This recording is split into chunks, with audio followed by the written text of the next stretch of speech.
Ay, Dios, ¿por qué?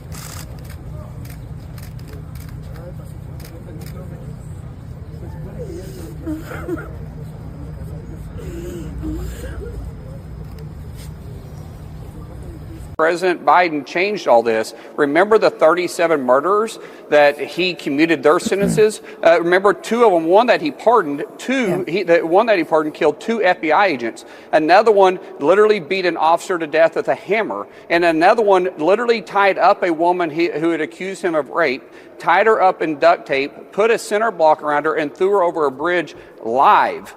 And so you remember that the violence that he pardoned, and I'm just saying you got to compare both of them, Aaron. If you're going to cover the story, cover both stories. It seems like there was no voice to this issue a couple of years ago, Paula. We know the majority of Americans feel like biological boys should not be competing in girls and women's sports. That is an issue that transcends the political spectrum, demographics, but it seems younger Americans right now, like yourself, are leading the charge with this. Why do you think that is? The way I see it is if we're not willing to do it ourselves, we can't expect anyone else to. And so the solution was not going to come unless us, the female athletes going through this, stood up and said enough is enough. And that's really why my great friend Riley, the director of our center, was able to do this, because she was the girl who saw it firsthand, who had to be passed up the opportunity to have the trophy at the NCAA championship and said, enough is enough. I need to stand up for myself. And we've realized again, if you're not willing to stand up for yourself, you can't expect anyone else to. And that's really why we started to see change. And it's mainstream now for these female athletes, whether it be in college or younger, to actually speak up and say, I've had enough. This is not acceptable and this is not fair. Where and to that voter that I told you guys about, who likes Trump, but is going to probably not benefit at all from his policies. I think the hardest part of getting to that voter is not what we say, but reaching that voter. Yeah. And I think part of it is volume. If you look at Donald Trump's inaugural day, he did 3 inauguration speeches. The real one, the overflow, the rally at night, then a press conference, right? It was a reality show. Yeah. And when you are playing a volume game, you need rep after rep after rep to make sure it gets clipped on TikTok. Yeah. And it gets shared on X. And the algorithms are killing us right now. Like Elon Musk is skewing everything towards the Republican Party. So we need to try even harder. Joe. What would happen if you spoke out? Were there actual consequences told to you that would happen if you spoke out? The university told us point blank, if you speak to the media, you will regret it. You'll never be able to find a job. No one will ever want to talk to you again. They said you will be painted as a bigot for the rest of your life and people will look you up. It's as scary as anything you can tell 18 to 22-year-old girls on a college campus. They're never going to be able to find a job. No one will ever respect them. They even told us actually that it was racist if we did not want to undress in the locker room. They said it was equivalent to not wanting to undress with someone based on their race. As a mixed race individual, I found that to be completely insane and not acceptable. Guys, I messed up. I messed up. So I had a kid on Monday. They said their pronouns were she, her. Then on Wednesday, yesterday, they came to me and they said, you know what? My pronouns are they, them. I want you in the class to use they, them. Okay, cool, great. They come to class today. There's names on desks in groups for assigned seats. They can't find theirs because I guess my first class knocked it off. So I go to the class. Hey, is she in anyone's group? Does anyone see her name? It took me 5 minutes to realize what I did. So someone asked a question yesterday, what do you do when you mess up? Well, we all mess up. This is personal for you as well because you were a teammate to Leah Thomas, a transgender swimmer. What was your experience like during that time? The best way to explain it was absolute insanity.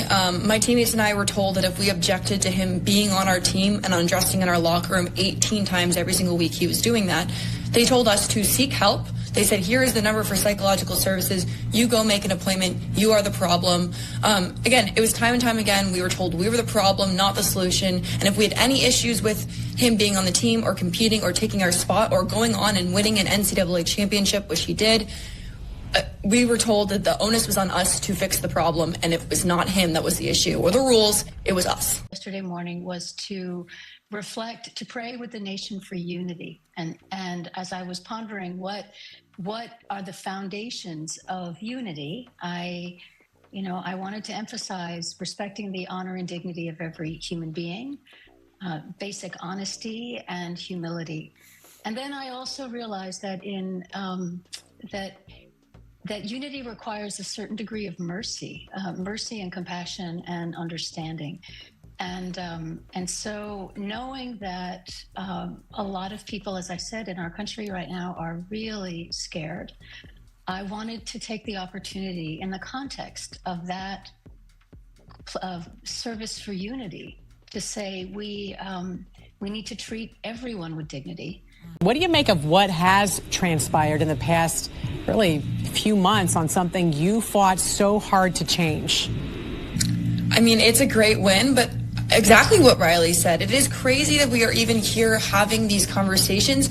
It is crazy that we have to say that people that are born men do not belong in women's sports and in women's prisons and in women's private changing spaces and women's shelters. I mean, every single space you name has been infiltrated, and I hear stories in every state that I go to. So it is really crazy that we're here, but I'm really, really thankful for the return to sanity. And again, just getting back to having everyday life and never really having to worry about these things. Please excuse my hair. I just woke up. Donald Trump was inaugurated at 12, and just a few minutes ago, he has now claimed that there will only be the male and female gender that will be recognized in America. This sets back everything that the trans community has been working for, and we have already not been recognized in this country for centuries. If we remember, gay marriage became legal 10 years ago. We had just earned the right to change our gender on our passports and IDs. Just because I want to identify as a man does not mean I am trying to hurt you. In these next 4 years, you are going to hear the most intense anti-trans propaganda you have ever heard in your entire life. And they're going to strew it in a way that sounds extremely convincing, because it will fearmonger. It will fearmonger everyone's insecurities. Please talk to your neighbors, protect your trans community, stay involved, and do not forget us, because history will try to erase us. You're gonna do a Sig Heil? You're gonna do a Hail Hitler? Or their rebrand a Roman salute from behind the presidential seal of the United States of America? It's on. It's on. And what is so important for us to understand is that as long as we don't give up, it's not over. It's not over. It is not over. Libs of TikTok started crying because I said over the weekend that Donald Trump is a rapist, and they went on Twitter and they went, oh, boo hoo hoo, and I said basically, F you, cry more. I don't give a shit. Like, you want to support a rapist? That's on you. That's on you. But I don't. Hey guys, everything feels really out of control and scary, and I'm really anxious. Elon Musk, did a Nazi salute for some reason. That's so scary. And Donald Trump's the president, and that's so scary. And he basically admitted to voter fraud, but we're all just kind of glossing over that.